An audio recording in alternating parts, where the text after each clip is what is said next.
Il Conservatorio Cesare Pollini esiste dal 1878. Oggi ospita oltre 700 studenti e quasi 100 docenti. L'attuale sede di Via Eremitani venne dichiarata provvisoria 51 anni fa. Finalmente sarà restaurata grazie a un accordo tra il Comune di Padova, Intesa San Paolo e il Conservatorio stesso. L'acustica delle aule verrà migliorata sia all'interno che nell'isolamento acustico. Nuovi pavimenti, gli infissi interni e esterni, saranno rifatti gli impianti termici e di condizionamento. Sarà sistemata la scala monumentale che collega i vari piani, quella esterna e il cortile. L'edificio verrà adeguato alle norme antisismiche e nel superamento delle barriere architettoniche, con l'installazione di un ascensore di grande capienza che permetta lo spostamento anche di strumenti musicali ingombranti.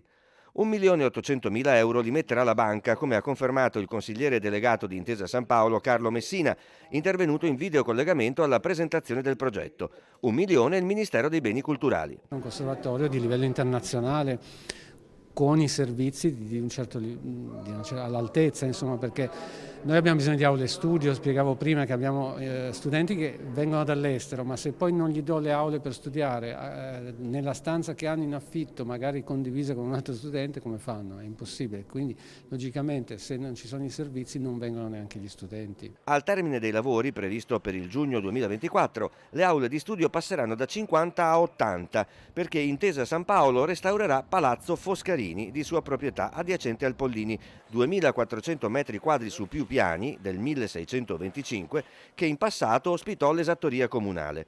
Una parte di Palazzo Foscarini verrà destinata al conservatorio. Il conservatorio raddoppia in 2 anni, e cominceranno a giugno-luglio i lavori, sono 2 anni di tempo.